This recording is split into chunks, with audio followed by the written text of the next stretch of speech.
नमस्कार, जोहार, मैं संजय और आप देख रहे हैं न्यूज झारखंड। चलिए जानते हैं सुबह से लेकर शाम तक की तमाम बड़ी खबरों को। हेमंत कैबिनेट की बैठक शुरू, 1 दर्जन से ज्यादा प्रस्तावों पर लग सकती है मुहर।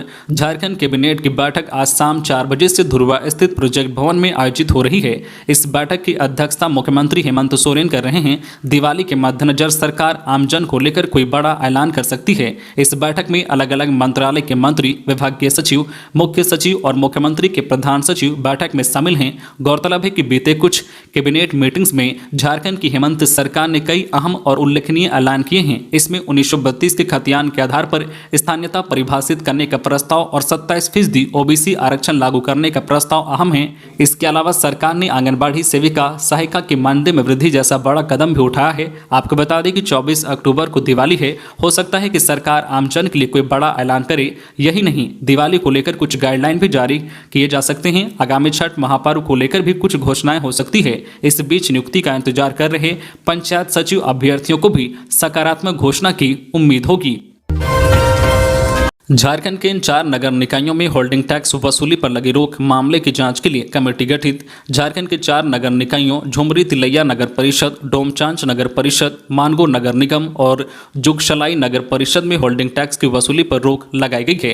राज्य भर में की गई होल्डिंग टैक्स वृद्धि के बाद निकायों में लगभग 30% तक की वृद्धि दर्ज की गई है। लेकिन टैक्स वृद्धि का फार्मूला लागू करने के बाद उक्त चारों नगर निकायों में टैक्स में लगभग 200% की बढ़ोतरी हो गई है। इस कारण से टैक्स वसूली पर रोक लगाते हुए मामले की जांच के लिए कमेटी गठित करने का फैसला लिया गया है। सूडा के निदेशक की अध्यक्षता में जल्द ही कमेटी गठित की जाएगी। डीजीपी नीरज सिन्हा ने दी शहीद जवानों को श्रद्धांजलि।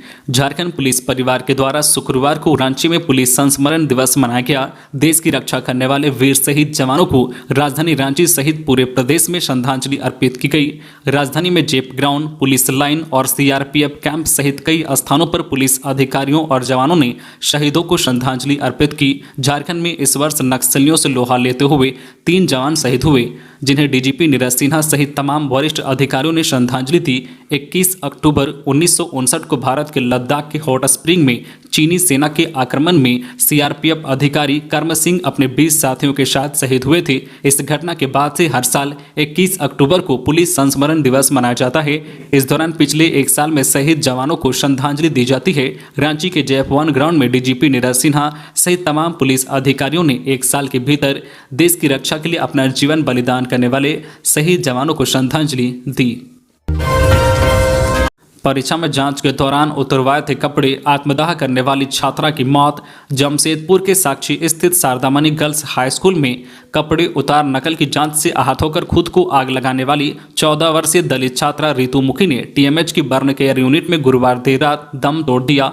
हालत बिगड़ने के बाद उसे बुधवार रात से लाइफ सपोर्ट पर रखा गया था। उधर मौत की घोषणा के बाद परिजनों में चीख पुकार मच गई। मां, भाई समेत अन्य परिजनों का रो रो कर बुरा हाल है। देर रात अस्पताल पहुंची उपायुक्त विजय जाधवा ने छात्रा की मौत की पुष्टि की। इससे पहले गुरुवार को सुबह से छात्रा की स्थिति यथावत बनी रही। पल्स रेट लगातार घट बढ़ रहा था। गुरुवार को वह मां, चाची व बुआ समेत किसी से बात नहीं कर पाई। इससे परिजन हताश थे।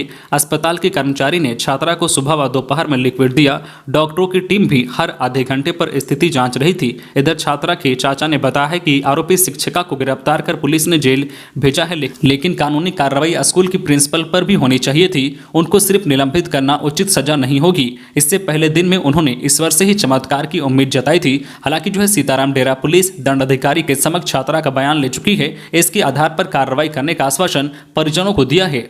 खबरों में आगे बढ़ने से पहले आपसे रिक्वेस्ट है कि अगर आप चैनल को सब्सक्राइब नहीं किए हैं तो प्लीज चैनल को सब्सक्राइब करके बेल आइकन प्रेस कर दे, जिससे आपको झारखंड की हर छोटी बड़ी खबर का अपडेट आप तक पहुंचता रहे। चलिए बढ़ते हैं खबरों की ओर। कब होगी झारखंड में मैट्रिक, इंटर समेत 9वीं और 11वीं की परीक्षा?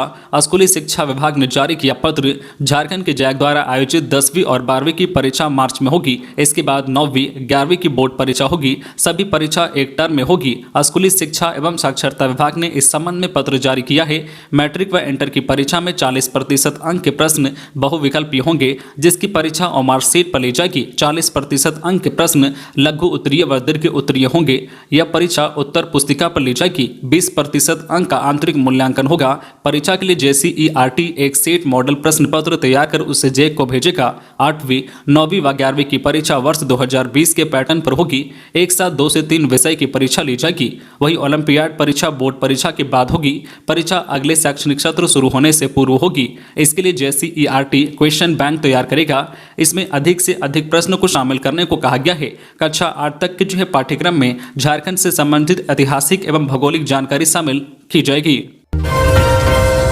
CTET के लिए 31 से करे आवेदन। CBSE ने केंद्रीय शिक्षक पात्रता परीक्षा CTET के लिए अधिसूचना जारी कर दी है। परीक्षा CBT मोड में दिसंबर 2022 से जनवरी 2023 के दौरान होगी। इसके लिए आवेदन की प्रक्रिया 31 अक्टूबर से शुरू होगी। उम्मीदवार 24 नवंबर तक आवेदन जमा कर सकेंगे। परीक्षा शुल्क एक पेपर के लिए 1000 व दोनों पेपर के लिए 1200 रुपये हैं। वही SC ST और दिव्यांग के लिए एक पेपर का शुल्क 500 रुपये व दोनों पेपर के लिए 600 रुपये निर्धारित हैं।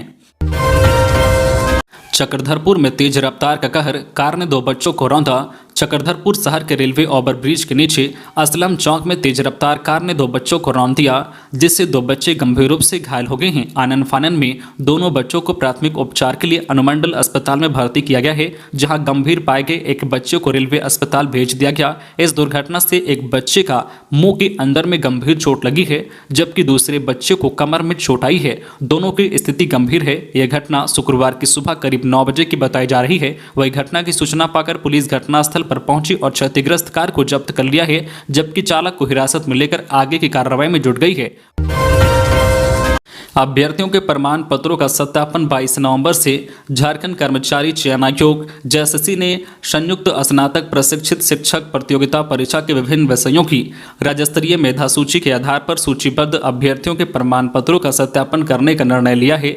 आयोग की परीक्षा नियंत्रक द्वारा जारी सूचना के मुताबिक अर्थशास्त्र विषय के 136, शारीरिक शिक्षक के 210, मुंडारी के 2, नागपुरी के 3, कुड़माली के 1 तथा कुड़ुक विषय के 3 अभ्यर्थियों के प्रमाण पत्रों का सत्यापन 22 नवंबर से 2 पालियों में होगा।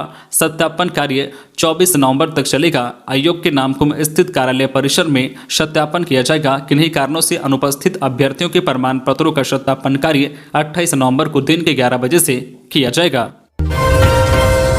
रांची में सिरमटोली फ्लाईओवर के लिए जमीन चिन्हित, कंपनी ने शुरू किया काम। रांची में सिरमटोली फ्लाईओवर के लिए जमीन चिन्हित कर ली गई है। इसके लिए करीब 1 एकड़ जमीन ली जाएगी। रांची शहरी और अरगोड़ा अंचल के मौजा सिरम और डोरंडा के वार्ड नंबर 14, 15 और 44 की थाना संख्या 210 और 223 की जमीन ली जाएगी। कुल 26 लोग या संस्था से जमीन लेनी है। जिस कंपनी को इसकी जिम्मेदारी दी गई है, उन्होंने काम शुरू कर दिया है। विभाग की माने तो भू अर्जन की दिशा में जल्द कार्रवाई की जाएगी। फ्लाईओवर का निर्माण सिरमटोली चौक के आगे से मौजूदा फ्लाईओवर होते हुए राजेंद्र चौक और मेकन चौक तक होगा। इसका काम L&T कंपनी को दिया गया है। गढ़वा में JMM नेता अयूब मंसूरी की गोली मारकर हत्या, आरोपितों की अविलंब गिरफ्तारी की मांग। गढ़वा जिले के चिनिया में गुरुवार को शाम झामुमो केंद्रीय समिति सदस्य एवं चिनिया पंचायत के मुखियापति अयूब मंसूरी को अज्ञात लोगों ने गोली मारकर हत्या कर दी। जानकारी के अनुसार अयूब मंसूरी आम दिनों की तरह मस्जिद के तरफ शाम में अपने काम से निकला हुआ था। वह गाँव के शफीक अंसारी के घर के पास करीब 7 बजे जैसे ही पहुंचा, अज्ञात लोगों ने उनके ऊपर लगातार 2 गोली मार दिया। इससे एक गोली उनके गर्दन में लगी, जबकि दूसरी गोली कमर के नीचे लगी, जिससे वह घटनास्थल पर ही गिर गया। आनन फानन में लोगों ने उनको इलाज के लिए सदर हॉस्पिटल गढ़वा में लेकर भर्ती किया, जहां चिकित्सकों ने उसे मृत घोषित कर दिया। अभी तक घटना के कारणों का पता नहीं चल पाया है। इधर घटना की खबर सुनते ही झामुमो कार्यकर्ताओं और आम लोग की सदर अस्पताल में पहुंचते ही भीड़ लग गई थी। घटना की जानकारी मिलने के बाद राज्य के पेयजल एवं स्वच्छता मंत्री मिथिलेश ठाकुर ने इसकी कड़ी निंदा करते हुए आरोपितों की अविलंब गिरफ्तारी की मांग की है। रांची पटना यात्री बस में लाई जा रही थी अंग्रेजी शराब, जहानाबाद में जब्त।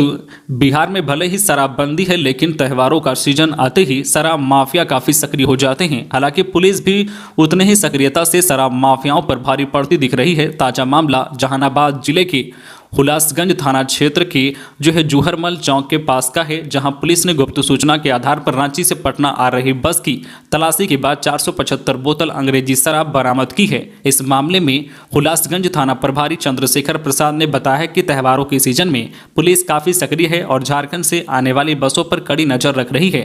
आज सुबह सुबह चूहरमल चौक के पास एक बस से 475 बोतल अंग्रेजी शराब बरामद की गई है, जो बस में छिपाकर झारखंड से लाई जा रही थी। बस के ड्राइवर और खलासी ने जैसे ही पुलिस को देखा तो बस रोककर वह फरार हो गए। होल्डिंग टैक्स वृद्धि की होगी समीक्षा। राज्य के सभी नगर निकायों में हुए होल्डिंग टैक्स वृद्धि की समीक्षा के लिए एक कमेटी बनाई जाएगी। यह कमेटी अपनी रिपोर्ट तैयार कर सरकार को देगी। इसके बाद आगे की कार्रवाई की जाएगी। स्वास्थ्य मंत्री व जमशेदपुर पश्चिमी से विधायक बन्ना गुप्ता ने नगर विकास विभाग के साथ कल प्रोजेक्ट भवन में उच्च स्तरीय बैठक के दौरान होल्डिंग टैक्स में वृद्धि पर भी आ रही शिकायतों की बात कही। इस पर विभागीय सचिव विनय कुमार चौबे ने होल्डिंग टैक्स वृद्धि की समीक्षा एक कमेटी से कराने का निर्णय लिया। पेयजल एवं स्वच्छता मंत्री पहुंचे चाईबासा, किया काली पूजा की तैयारियों का निरीक्षण। अमलाटोला सार्वजनिक काली पूजा समिति द्वारा कोल्हान की प्रसिद्ध काली पूजा की तैयारी जोर शोर से की जा रही है। राज्य के पेयजल एवं स्वच्छता मंत्री तथा काली पूजा समिति के मुख्य संरक्षक मिथिलेश कुमार ठाकुर गुरुवार को चाईबासा पहुंचे और उन्होंने काली पूजा की तैयारियों का जायजा लिया। अमलाटोला काली सार्वजनिक काली पूजा समिति का यह गोल्डन जुबली वर्ष है, इसलिए इस वर्ष पूजा को ऐतिहासिक रूप देने की तैयारी की गई है। शहर के विभिन्न इलाकों में आकर्षक विद्युत सज्जा की जा रही है। 23 अक्टूबर को पूजा पंडाल का उद्घाटन किया जाएगा। काली पूजा को भव्य, शानदार एवं आकर्षक ढंग से मनाने की तैयारी को अंतिम रूप दिया जा रहा है। पश्चिम बंगाल चंदन नगर का आकर्षण चलत विद्युत सज्जा आकर्षण का केंद्र रहेगा। पश्चिम बंगाल मेदिनीपुर कांति के कुशल कारीगरों द्वारा प्रतिमा तथा पश्चिम बंगाल के सुप्रसिद्ध पंडाल निर्माता द्वारा हिमाचल प्रदेश के प्राचीन शिव मंदिर की थीम पर भव्य पंडाल का निर्माण किया गया।